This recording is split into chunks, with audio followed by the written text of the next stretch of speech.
Women of Story, a podcast where we celebrate women who have made or are making their unapologetic stamp on our society. Let's get right down to business. I have with me today a very special guest, none other than the magical cowgirl mermaid musician herself, Lorena Leigh. Thank you for joining us today, Lorena. Thank you for having me, Heather. How are you holding up? How is quarantine for you down in Texas?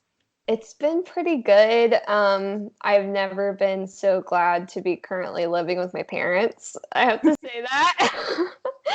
The first week was really hard, because I was supposed to be on tour right now. So the beginning, when, all the news was kind of first coming out of them pulling South by Southwest in Austin, which I was going to be playing at, and half of the venues pulling out, and then some of the shows still we're rock and roll no matter what, we're gonna do it. That was hard, figuring out all the stress of that. And then I think once it was everything was for sure canceled, shelter in place, then I had to take a week to go dark on social media and figure out for myself okay, what am I gonna do? Kind of changes a lot of things and a lot of financial situations. So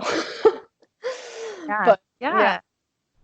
I'm glad to be with my family. I feel fortunate to be here with them. So it's good.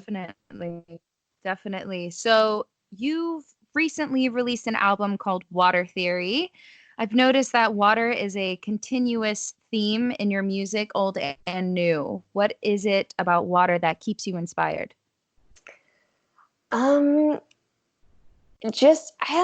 My whole life, I've just loved it. I would buy 5 of those year calendars that are a different beach each month, and then I would rip them apart and then collage it on my wall. And my mom would always be like, "You wouldn't like the beach that much if you lived there."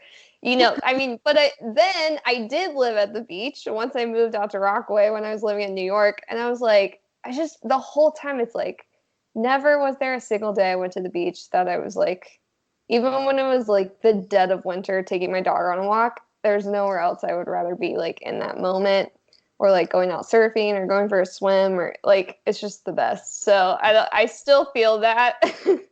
And I love it if it's a lake or even snow. I love it all. But I mean, the ocean is so powerful, and I think it's just constantly changing. It's so unpredictable, and I think that's what I love the most about it. So yeah, continues to be an energetic teacher of life. Yeah. I mean, it absolutely changes our landscapes quite literally. So I can see where you would draw inspiration that furthers writing in metaphoric senses of change. For sure. Another focal point in your music is the ukulele. Love the ukulele. I play not as well as you, but still fun. You're doing great though. I've been watching your vids. Yeah. Hey, I've been working. When and why did you decide to learn to play? What was that decision? Was it random? Yeah, it was actually my sister's, one of her ex-boyfriends is who gifted it to me. He was a musician, and he had a bunch of friends that played in Nashville. And I grew up playing the piano, and I would write songs on the piano, and I had shown him some of my songs one time, and he was like, "Girl," he's from Oklahoma, and he's like, "Girl, you got to get yourself a string instrument so you can write songs anywhere." And then it was coincidentally the same. The first year I moved to New York, and I had injured my foot, and I was going through all that, and he had given me the ukulele. So it's and all of that healing time, I was just playing it and kind of writing songs all the time. And it was such a therapeutic little instrument, and I am all about, people being able to do anything. And I think the ukulele is an instrument for anybody, and it gets a lot of shit in the music industry. I've had some real face-to-face troll music engineers, but it's there's no pretentiousness about it. It is for everyone, and it's such a happy instrument. And I think it's an awesome vessel for writing music because,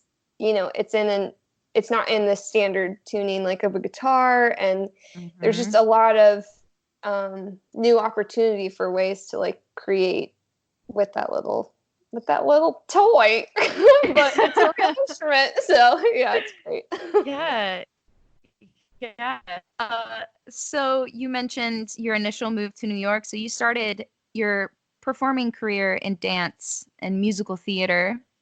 You moved to New York, and then you seemingly left that MT life behind. What made you make that shift into music? What was the catalyst?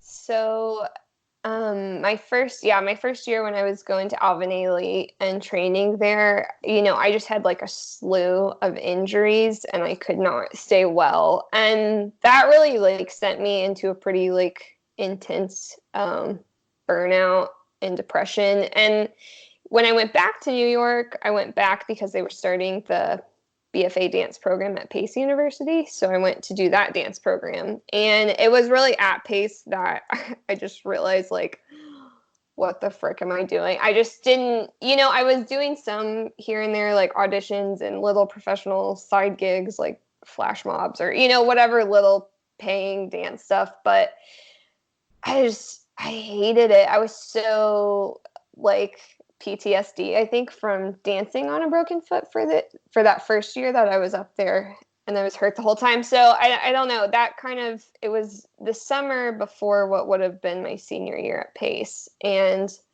I was just could not find a job. So I was like Craigslisting anyone and everything, and I was like, maybe I can get a gig as a wedding singer or something. And I was still doing dance, but I knew how unhappy and unfulfilled I was, and a little bit lost of like, what am I going to do if not dance? That was so my identity for so much of my life. And I think that's a thing a lot of performers struggle with, is like re-identifying yourself when you grow up with, because something like dance or gymnastics that's so hardcore and so rooted in your self-worth, which is like dangerous. But anyway, Mm-hmm. so I was going through all of that, and I was sending to like different Craigslist ads, and there was one for a producer looking for like a top liner, lyrics and melody for a project.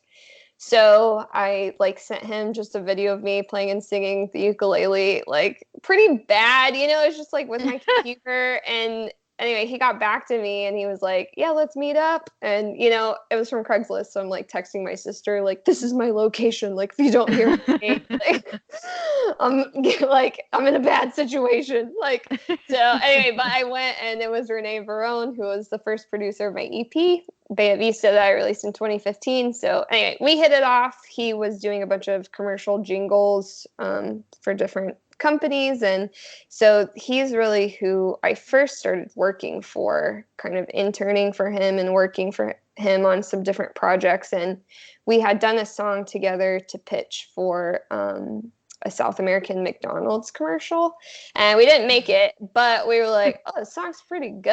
And then he was like, well, do you want to just produce your other ones and release an EP? And so we went in on that together. And yeah, so he's really who, started it all for me and believed in what I was doing and taught me so much about recording and live music.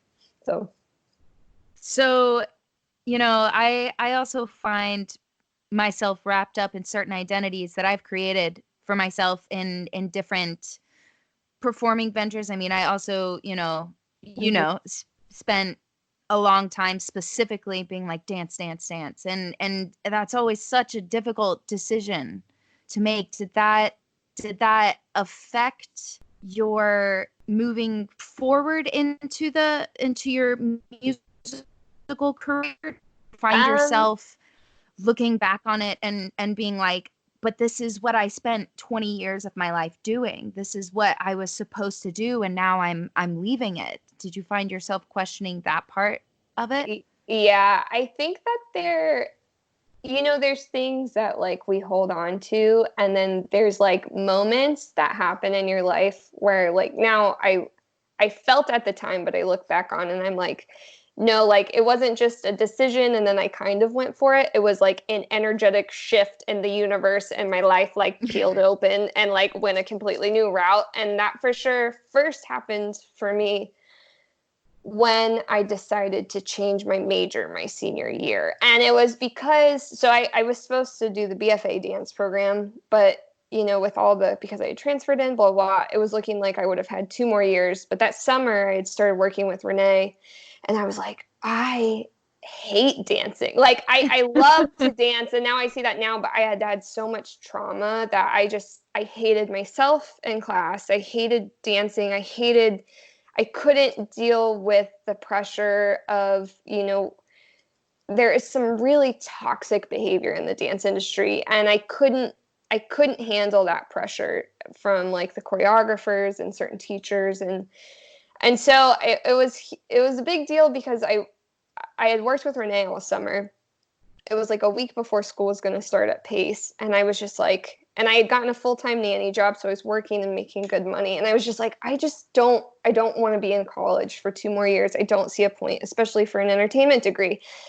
So I went in and I talked to the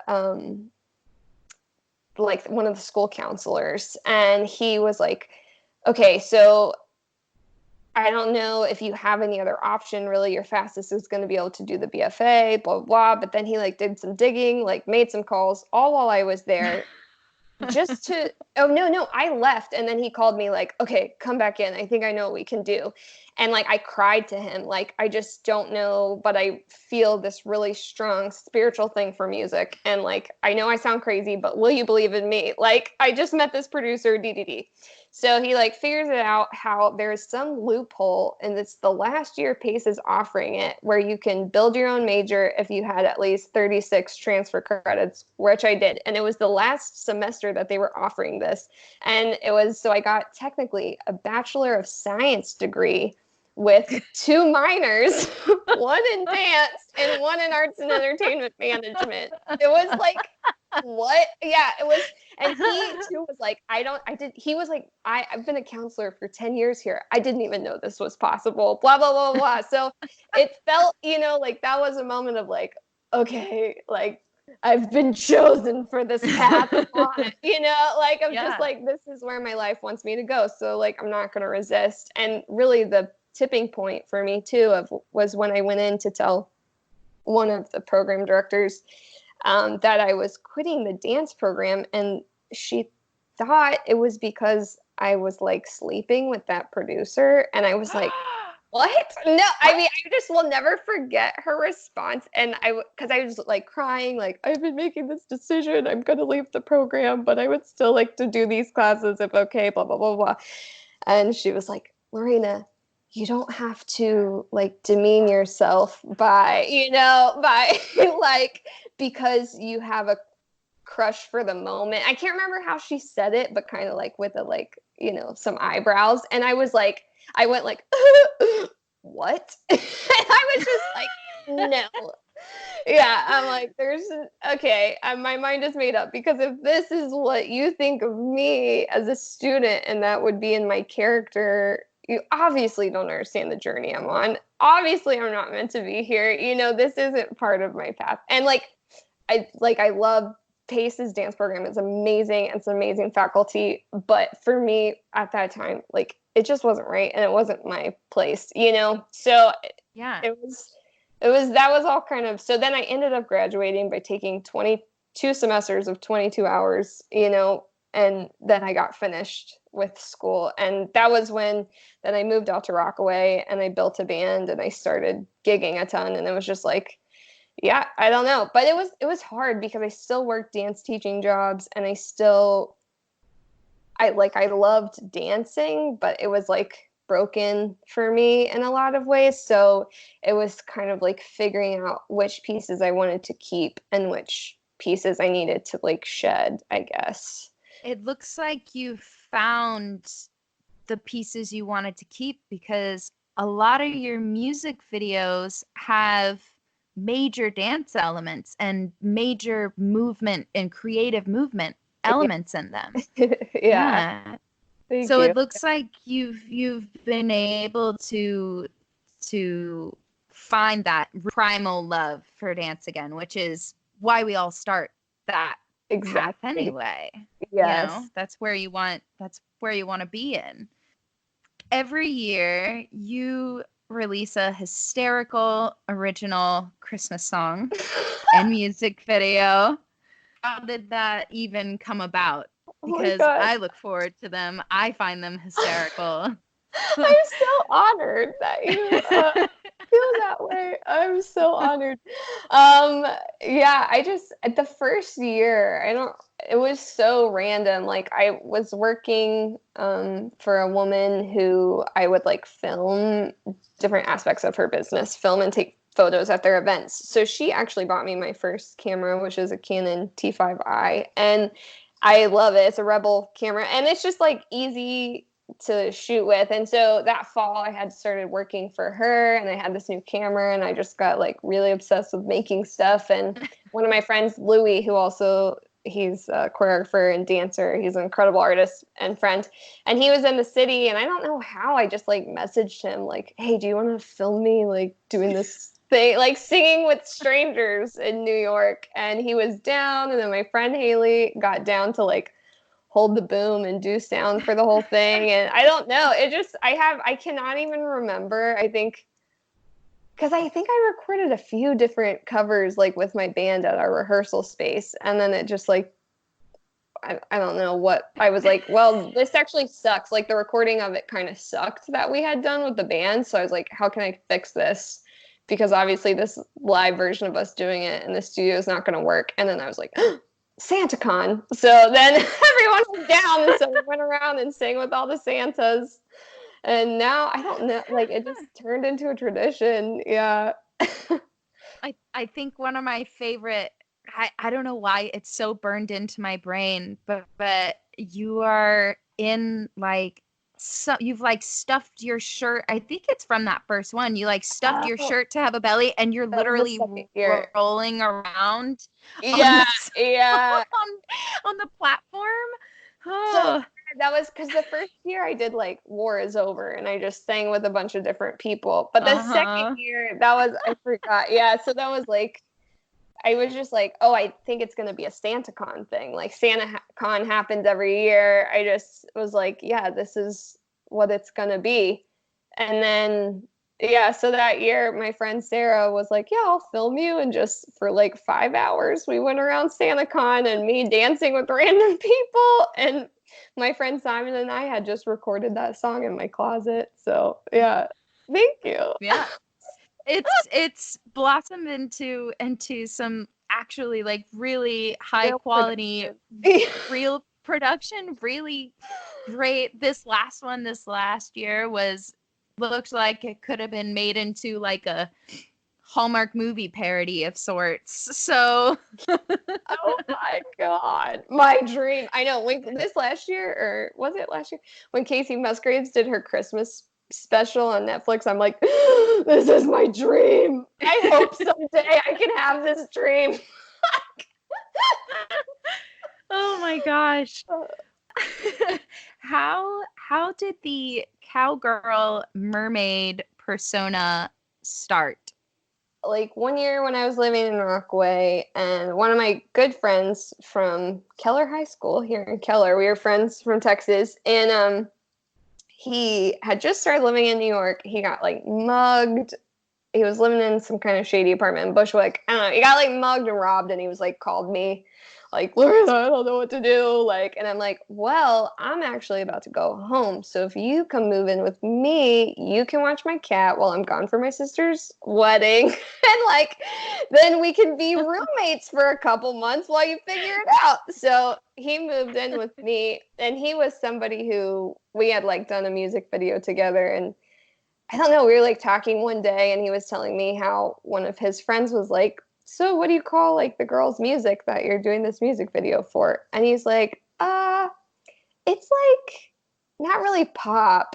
It's just cowgirl mermaid music. And when he said it to me, I was like, I was kind of offended at first, like, okay, Dallas, like what on my music, this is my art, like this is a really serious thing. And then I kind of like thought about it, and I was like, yeah, because a lot of people ask me like, why do you sing in a southern accent? I don't know how to answer them. It's just what happens. And I do surf a lot. Like I guess, yeah. And then it just, I mean, I have Dallas totally. And then like people started like, I would like tell that story and then people would be like, yes, that is what your music is. Like, yeah, it's Cowgirl Mermaid. And I'm like, all right, I guess, okay, this is a thing. Here we go. So I kind of just embraced it for the album. But that was like probably 4 or 5 years ago that he said that. But and it really it encompasses a lot of the feel good, even in the more introverted and sad songs. It still has a tone of just like, it's gonna be good, it's gonna be fine, we're gonna push on through. So it's Yay! definitely That's what I hope. it's definitely coming across. And it always looks like you're having a blast in your videos with your band.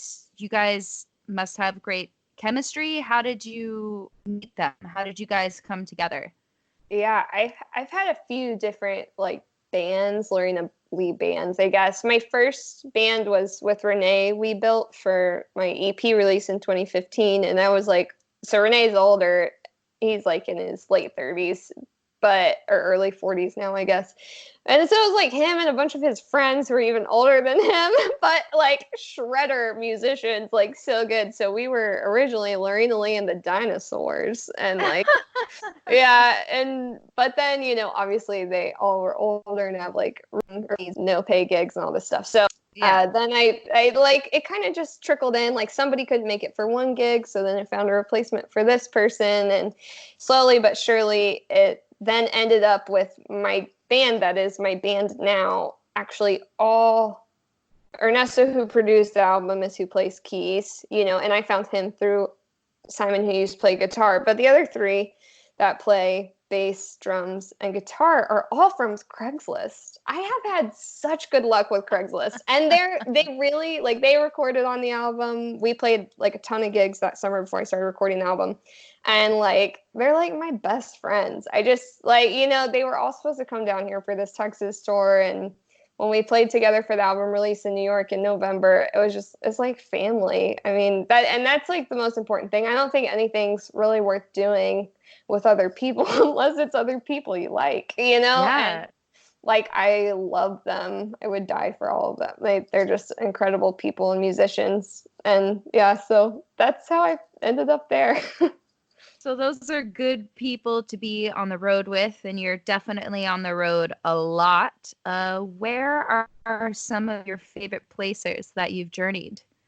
Well, I love Ireland and the UK, which I'm totally biased because my boyfriend is Irish, but I met him because of playing a gig in Ireland at a little music festival. And that was so obviously that weekend of playing the festival and meeting him was like the best weekend ever. Oh, yeah. But then when I was visiting him last summer, I played some gigs in the UK, and one of them was a So Far show just outside of Bath, and it was like at these I love Bath. it was Oh, yeah, it was like 20 minutes outside, but at this old historic manor house. So they had all these like Alice in Wonderland gardens and hedges all around the house. And the inside is an artist that is currently living there. So she had like redone and designed the whole inside and painted everything. And oh my God, that was one of the coolest. Like that felt, it was a So Far show and I didn't know what to expect, but it was like the coolest show ever, and it was so cool. And one of the other performers too is this guy Jazz DeLorean, who's the front man for a band in the UK that's pretty big called Tankus the Henge, and they have a total like cult following. Like I feel like their fans are probably like a little bit like Rocky Horror fans, or like they're like a cult, and they play this very theatrical music. And like meeting him and hearing his music and learning about his band was just like it made the whole show and experience like so cool for me. So that was definitely one of my favorite places I got to go to that I would have never gone to if it weren't for playing a show. yeah. Where would you love to perform the most? Like, what is your dream location? Move Madison Square Garden over to wherever you want it to be. Where's the dream? Oh, like this is like total other universe. Yeah. Alternate dream universe. I think that, like, have you seen those videos of this one guy? I can't think of the artist name off the top of my head, but he's like played on an iceberg. Him and his Mm-hmm. band like fully set up on an iceberg. I think it would be really cool if it was like that, like an iceberg, but the whole like an amphitheater crowd on icebergs all around, and it was actually Yeah. warm but still aesthetically pleasing as ice and snow. You know? Yeah. With good sound quality Yes, all yes, around. yes. Like something like that would be dope as fuck. Anything beach and sunshine, obviously, is like Yeah. a badass. So real life dream venue, like packed beach, just Yeah. living the dream. Yeah, or I feel like the quintessential place that everyone's like, someday I'll play Red Rocks Amphitheater in Denver. I feel like that's the quintessential, like, ultimate show place in some ways. Do you ever feel like you're not doing enough? How do you get through those moments when you just Uh, feel like you can't, you've done everything and it just doesn't feel good enough yet? Yeah, I definitely would say that has been like my hangnail of a negative mantra, like not being good enough. I mean, probably my whole life, but definitely it's something I battle a lot with music. And like obviously everything going on right now with Corona is like so massively devastating, but also I think this time to like everyone, like a forced stop has been a little bit rejuvenative, and like realizing the pace in which I was, like, for me personally, just the pace that I was living, and like almost the delusional level of insanity of amount of things I would do and thought I could possibly do and still stay healthy every day. um yeah, so I that like right now has been something like really close to home in my head and heart of figuring out, because I think one big thing for me, and doing all my own like management, booking, editing my own music videos, producing them, blah blah blah, all this stuff. And it's like it doesn't matter even if I do them the best they could possibly be done. Somebody else might just do something very mediocrely, but smoke weed with the right person at the right party, and they're going to see more benefit Mm-hmm. in your product than I am by doing everything quote unquote like right or following all the rules. And I think that that's something, and I think it's really deceptive, like in the music industry. I mean, obviously my algorithms serve me this stuff all the time, but all those like musicians guides, or just sign up for this monthly thing, or join this webinar, or just like find your dreams, how I made 100K in 1 month and one single day after I just woke up and changed my life. And it's just like all such freaking bullshit. And I just, Yeah. that stuff, I think there's so much noise to sort through.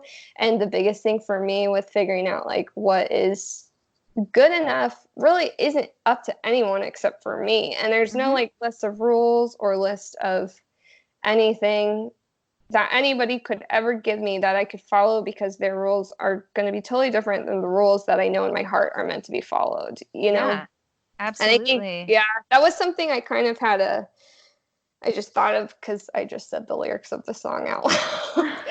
A song that I wrote last summer. Like, I was in Ireland and I was going to visit my boyfriend, and I think dating him and doing the distance has helped me really understand that, because the way our relationship has been is like work, work, work like crazy for like 2 or 3 months. And then one of us will stop work for a month to go be with the other one, because if you're taking the whole trip and whatever, like, and dealing with the jet lag, you might as well make it a long trip.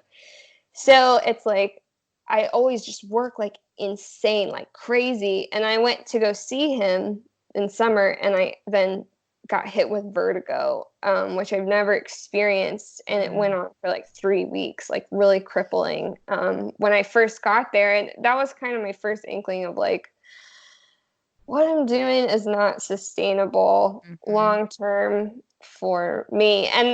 And then I kind of realized, like, I haven't done in a while. I was like prayed, or I haven't done in a while. It's just like, this whole spiritual aspect of my life that was always such a big part of my life, to make decisions And then I just kind of like got in touch with that. And then this one night we like, said prayers, fell asleep.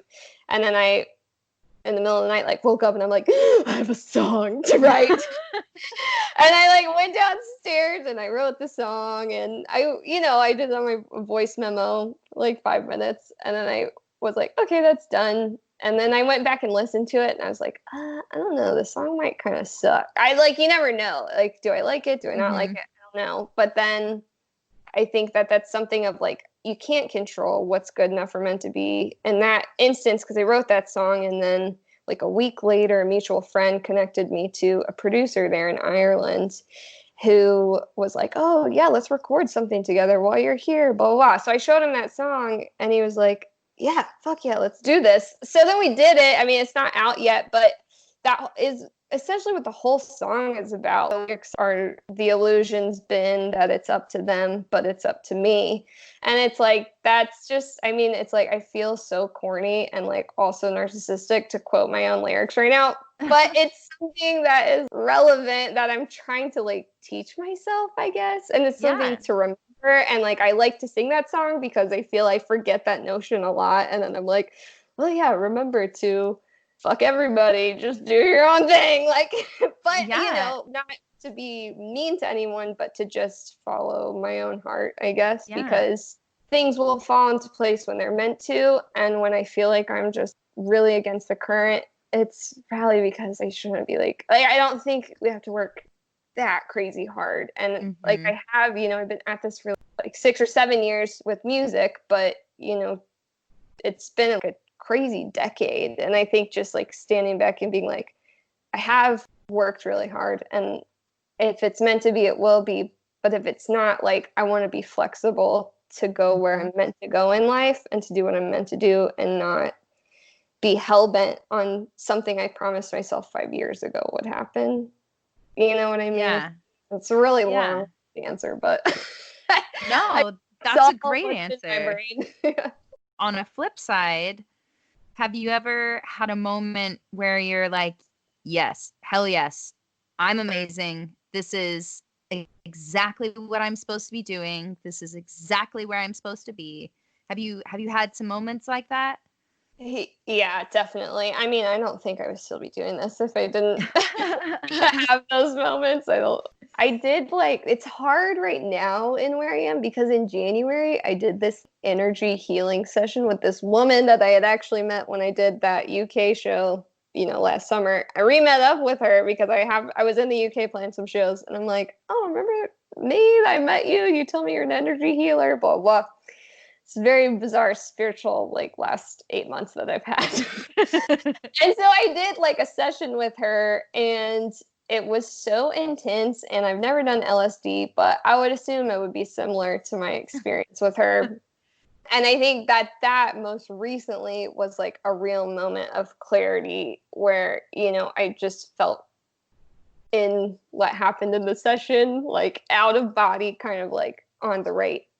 You're in the right. Like, I don't know what's to come, but whatever I've done up to now is right for whatever's to come kind of moment. But definitely, like, I mean, more generally speaking, it's like every time I play a show and people coming up to me afterwards, I think the first time somebody came up to me crying was last summer. The beginning of last summer, I played a show in Denver. It was just a so far show. I was super hungover because I had been at a friend's wedding the night before. And I just kind of went, I was like a little bit in autopilot with my performance, which usually I'm not. Usually I feel really connected. And I realized that like these words that I'd written in the past could be really present for somebody, even with me performing on autopilot.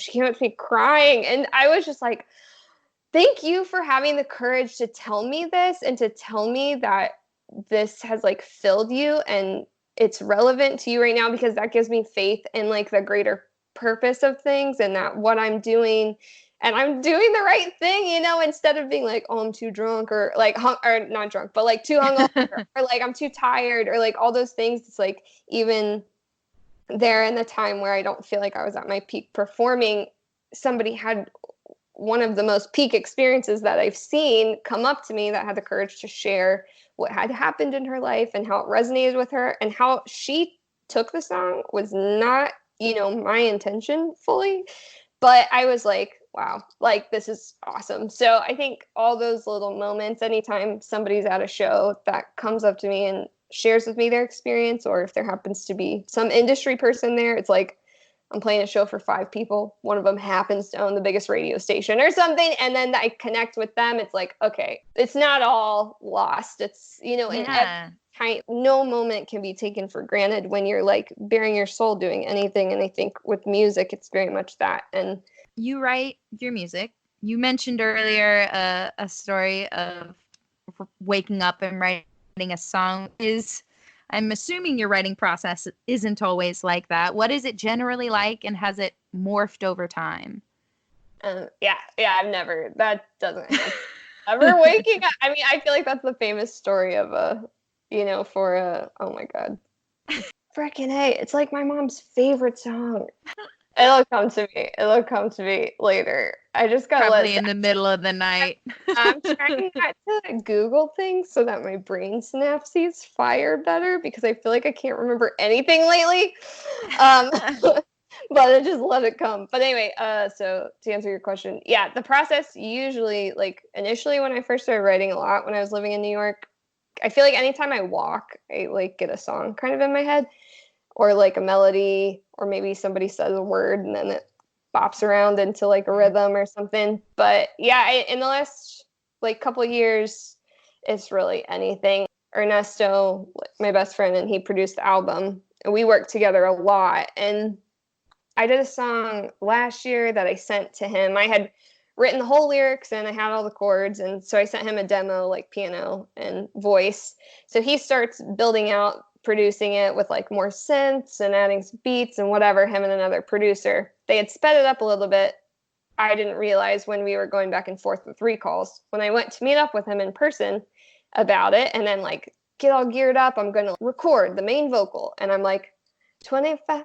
Oh my God. And I like realized the pace of the song had been sped up too much, where the lyrics were so wordy, I couldn't spit them out. And I was like, I don't know, but they had recorded with all analog synths. Long story short, you can't digitally edit them like they're printed. And so I was like, damn, but this instrumental is so good. Like, all right, I'm just going to write a whole new melody and lyric to it. So pretty much it was like one song, they did the instrumental, then the lyrics and melody didn't fit. So I wrote, and then I was like, all right, new lyrics and melody. And then that's what that song is, which is such a teeth pulling way to go about it. But I mean, so it's always different. It just depends. Like some songs come easier than others. But for me, they're usually pretty quick. Like lyrics and melody are pretty quick. That's definitely my bread and butter skill set. I think it just depends. Because for me, like some people see songwriting as like mechanical, like a muscle, if you just do it every day, which definitely I think it's a little bit of that, but it's also a little bit of inspiration and just sort of like, the muses and the creative gods like giving you something to work with. Because I don't like, there's so many things that I've written that I'm like, this wasn't from my brain. I don't know, like it's just, or like when you just kind of like zen out and then you like have a meditation, it's like, did you create all of that? Was it kind of like you're watching a movie? Sometimes I feel that way when I write stuff a little bit removed, and then, or I don't even understand what it means until like a few months later after I've played like 10 shows, then something like clicks and I'm like, oh my God, now I know what that means. Like it's not always, but sometimes it is. Somebody's like, oh, you want like a pop girl song? Obviously I can write like a girl power pop kind of contrived songs, but I think the songs that are most fun and most appealing to people are the ones that come from somewhere we don't really know where. And I think that's the art that I, as a consumer, love consuming, a lot. Who do you love listening to right now? My favorite person this last year has been Sam Henshaw. Do you know him? He's from the UK. I don't. He's friggin' awesome. I'm obsessed with him. He's super good. And then I don't know, it's been like all over the place. I love that song "Say So" by Doja Cat. Do you know her? Mm-hmm. I love all her, like, I love top 40s. I love, like, pop, but I also love totally weird, random, Brian Eno, like, synthy, vibey, whatever. I just kind of open to whatever. It's pretty Yeah, eclectic. whatever suits your mood. Yeah, I've been listening to a lot of like old throwback 90s country, like Faith Hill and Trisha Yearwood and stuff like that lately. I don't know. I guess just and Spice Girls, all that kind of like I've been kind of like touching back into like childhood stuff because one of my friends got married recently and their first dance song was a Shania Twain song and I was like, I forgot about this song. And then I came back from that and I just went down. I've been like on this bender of 90s girl country. Do you have any advice for someone who wants nothing more than to create music, but they're afraid of judgment? Do they want to create it to share or just Yeah, create it? just any sort of creation. They someone who is sitting here listening to you talking about how much you love creating your music and sharing your music, and they connect with that, but they're afraid of a wall of judgment or even judgment from themselves, peers, other women. Do Yeah. you have any advice for someone who is wanting to do that, but there's just a mental block? Yeah. The most powerful thing for me with writing, like right, the beginning of the creative process is just by yourself. Nobody else is involved. So the biggest like critic and judgment you have to deal with is yourself. And I find my judgment to be much worse than any of the trolls that I've gotten. I think everyone's critic is their biggest critic tends to be themselves. And I took like a bunch of improv for a couple years in New York, and I think the process of improv, the number one rule is yes and. So if the sky's purple, then if somebody says that on stage, then the next person has to be like, yes, and the stars are pink. Yes, and you have to agree and build upon because it's the only way to build upon. And I think that it's such a universal rule that we should be like taught at the age of 3 of how to deal with anything in life because it's just that is the only way to create and not destruct. And you will self-destruct or you'll get in the way of the piece of art that, as much as I might feel like it's a part of me and it's my vision, it's really just like I'm kind of like I'm also here for the show because I don't know where it's going to go and I can't make that decision. So I think with writing and creating initially, the first judgment really to get over is your own bullshit and to just yes and yourself and not like write one line of a lyric and then decide that the song sucks. Like you don't know that one line that might seem super weird will make sense once the bridge kicks in and you just don't know what the bridge is going to be. And so I think that's the biggest thing for me because I can do that a lot of being like, this sucks. Sometimes it does, but you really don't know until you get through it and you just yes and it, and then maybe you know how to like tweak it just a little bit. So I think that's like step 1 of like you have to yes and yourself and you have to trust your future you. Like you have to trust what future you is going to do. And that's hard. And then the second thing is judgment of others. And I also think the yes and rule works really well for that. Like when I released that Christmas video, Shine, this last Christmas, I mean, I don't know. I guess something about a girl who's like happy makes a lot of 30-something-year-old men angry on the internet. I had no idea the incel culture, but dude, I got so many freaking trolls from that. And I just realized like at first I was like, oh, this hurts my feelings. And then I just like, but if you yes and the trolls, some of them freak out and they get way meaner. So I just delete those comments. But the ones who then it opens up this vessel of communication of just like, yeah, you're right. I look dumb and DTTTT. Like, I don't know. Like, it's just the only way I think to deal with that judgment from other people too. Like, to rebuttal them is not worth it. And if you can't just delete and move on, or if you're going to let somebody's judgment sink in, you have to agree with it, but reframe to deal with it. And I think for me, that like kind of lesson of figuring out how to reframe other people's judgments so that it's like, because I mean, there's some truth, I think, to some of it, but to reframe it and understand where they're coming from so that it's objective in a way, you know, and it's not like a personal thing. So yeah, that's my judgment advice. Yeah. And then with that, being able to look at it and say, is this productive? And if it's not, you just toss that away and be like, well, that's somebody.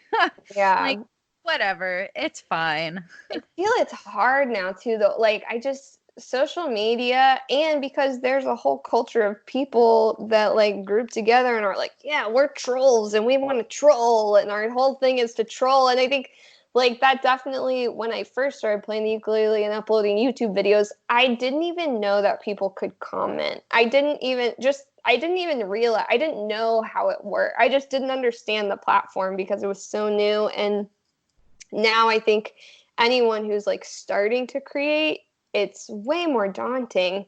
But at the same time, it's also knowing like, you know, Baby Yoda was so yesterday. Now we love Tiger King. Like everything, even things that are glorified or things that are rejected, the world moves on so rapidly. And so it's like, people might judge and crucify you, but also the next day they will be like, wait, what was her name? Like, who, like, I don't know. Nothing matters. But at the same, except everything matters. It's hard. I feel for people who are like putting themselves out there for the first time, because for me, it feels really hard to put myself out there. You know, I think it's important that you love what you're doing and what you're putting out there, because if you don't, then, you know, if you're changing anything that you're creating to appease other people, I mean, obviously, like, take criticism and, you know, critiques. That's different than, you know, if someone's saying, like, I don't like that you play the ukulele, you're like, that's fine. I like that I play the ukulele, so I'm going to keep playing the ukulele. Yeah. You know, because at the end of the day, you have to be the person that's happy with what you're putting out, you know? Unfortunately, it is time for our last two questions. I ask the same questions, the last two same questions to everyone that comes through the podcast. The first one is, what is your second favorite color? Mine's pink, my second favorite. Probably this, like a coral pink. Coral pink? Yeah. All right. And what, in your opinion, is the best part about being a woman? Oh, dang. What's not to love?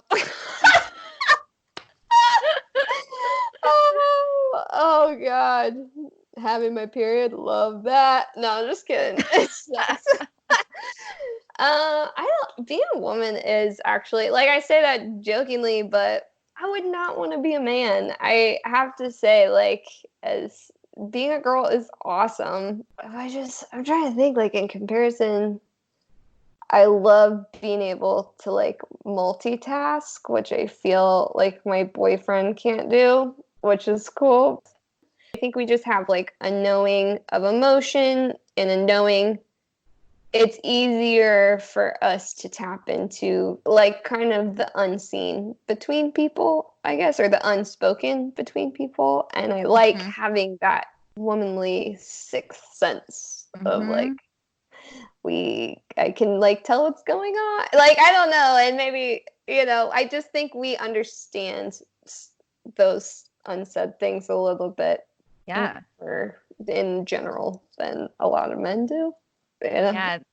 That sense of all knowing. Yeah. But I also like being able to booty pop, you know? So I don't, it's like, we got a lot of superpowers, okay? Oh my gosh. Well, thank you so much for taking the time to sit down with us today, Lorena. Thanks for having me, Heather. This has been awesome. I can't wait to keep hearing more from you and watch your career blossom and unfold. You're pretty unapologetically you, and that's really incredible. I've always really enjoyed that about you. And instead of leaving you guys with our usual outro music, I'm going to leave you with a Lorena original. Thank you for listening. Stay healthy, stay fierce, and keep showing the world what you're made of.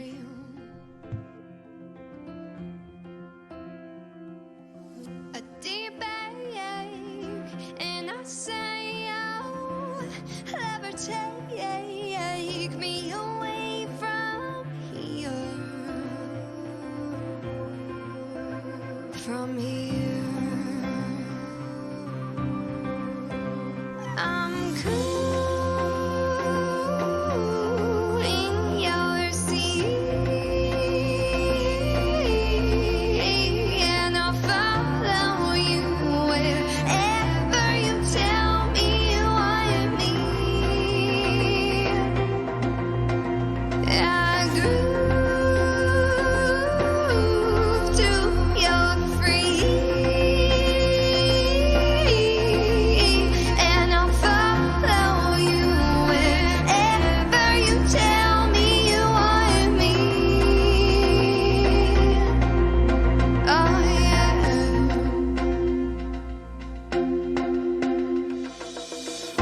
I'm afraid of the cliche, different by someone else that's unseen.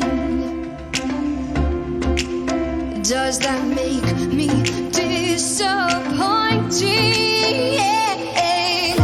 You say, be brave. Rome wasn't built in a day. Not what you wanted, maybe what you needed. We're both in it now, we won't be defeated. I'm cool in your free, and I'll follow you wherever you tell me you want me. I groove in your sea, and I'll follow you wherever you tell me you want me. You want me, you want me, oh.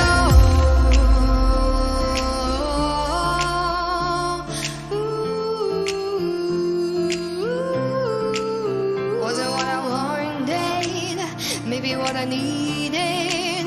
Let the fire burn, gone unheeded. Wasn't what I wanted, maybe what I needed. Let